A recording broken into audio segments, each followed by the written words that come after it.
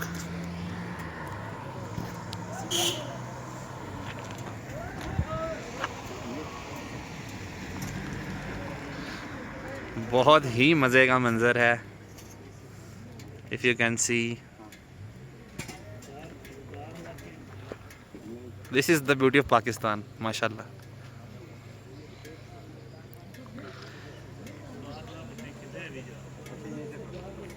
Okay जी, तो नथिया गली आ गए थे हम लोग और नाश्ता नोश करने के बाद अब थोड़ी सैर सपाटा शरीफ किया है इधर। और शर्ट का कलर चेंज हो गया है, वो इसलिए क्योंकि सर्दी काफ़ी ज़्यादा थी रास्ते में और एक स्पेयर शर्ट ही रखी हुई थी, इसलिए फ़िलहाल एक शर्ट के ऊपर दूसरी शर्ट चढ़ा ली है। अगर इससे आगे गए किसी जगह पर तो वहाँ जाकर फिर कोई जैकेट शैकेट लेते हैं, पहनते हैं।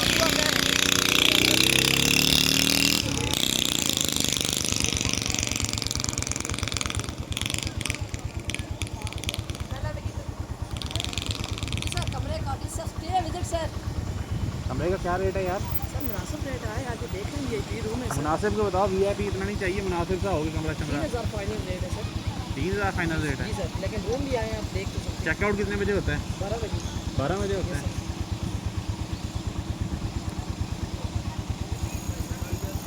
देखना तो आए। कौन सा? ओके जी, तो इस टाइम नथिया गली के नीचे एक आबशार है कि जिस जगह पर आकर बैठे हुए हैं हम लोग, और यहाँ पर जो है वो बड़ा मज़े का सीन भी है और बड़ी पुरसकून जगह है। तो जो लोग कैथारसिस वगैरह करते हैं खामोशी की जगहों पर और वाटरफॉल का साउंड उनको बड़ा पसंद है, तो उनके लिए बड़ी आइडियल जगह है। एंड ऑन दिस साइड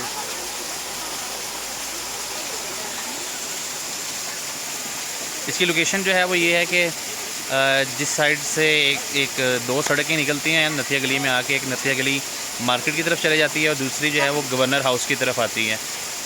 उस रोड के ऊपर जो है वो तकरीबन कुछ 6-7 किलोमीटर नीचे आके वहाँ पर ये जगह बनी हुई है। लेकिन अगर आप बाइक पे आ रहे हैं तो आपको बाइक पे वापस आने में थोड़ी हर्डल हो सकती है, क्योंकि रास्ता जो है बहुत ज़्यादा ख़राब है और बाइक बार बार स्लिप भी होती है।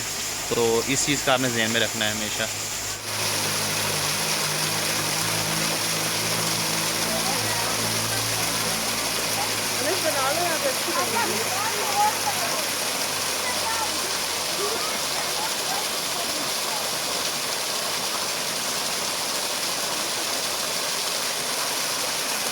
Okay ji, so now we are moving from Nathia Gali और अब हम इस टाइम जो है वो मदी की तरफ दोबारा जाने लगे हैं। और फ़िलहाल जो है वो थकावट भी होने लगी है काफ़ी ज़्यादा, क्योंकि 24 घंटे से ज़्यादा हो गए हैं सोए हुए को।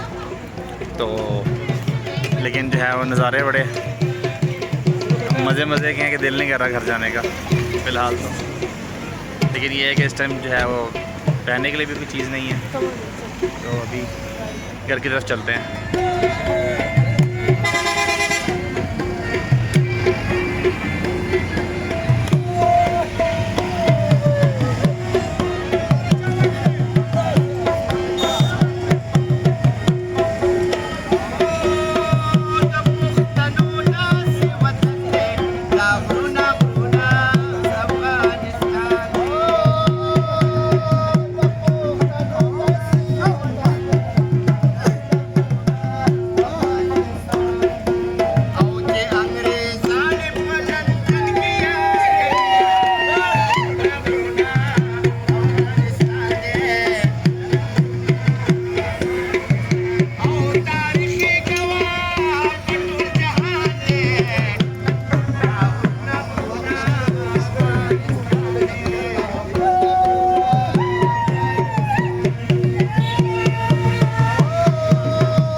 कई मोड़ हैं और कई रास्ते, अनगिनत मंजिलें जिस पे इंसान बेराहरवी का शिकार रोज़े अव्वल से है। सैकड़ों रहनुमा आए तबलीग की राह हक की, मगर राहगीरों को दुश्वारी दरपेश है। हर कदम पर यहाँ ऐसी दुश्वारी जिसका मदावा नहीं, अनगिनत ख्वाहिशें और सपने लिए दर बदर ठोकरें खाता थकता नहीं है ये इंसान। जिसको खुदा ने खलीफा बनाया, खिलाफत अता की, मगर इस नवाजिश पे कब मुतमईन है। ये इंसान आखिर वही अपने सपने लिए फिर रहा है, वो सपने के ताबीर जिनकी न कोई हकीकत, फ़कत एक धुन है, इसी धुन में चलता चला जा रहा है, इसी राह पर और इसी मंजिलों की तरफ जिसका कोई निशान है न कोई पता है। सुना है लोग उसे आंख भर के देखते हैं, सो उसके शहर में कुछ दिन ठहर के देखते हैं। सुना है रब्त है उसको ख़राब हालों से, सो अपने आप को बर्बाद करके देखते हैं। सुना है दर्द की गाहक है चश्मे नाज उसकी, सो हम भी उसकी गली से गुज़र के देखते हैं। सुना है उसको भी है शेर व शायरी से शगफ, सो हम भी मौजज़े अपने हुनर के देखते हैं। सुना है बोले तो बातों से फूल झड़ते हैं, ये बात है तो चलो बात करके देखते हैं। सुना है रात उसे चांद तकता रहता है, सितारे बाम फलक से उतर के देखते हैं। सुना है दिन को उसे तितलियां सताती हैं, सुना है रात को जुगनू ठहर के देखते हैं।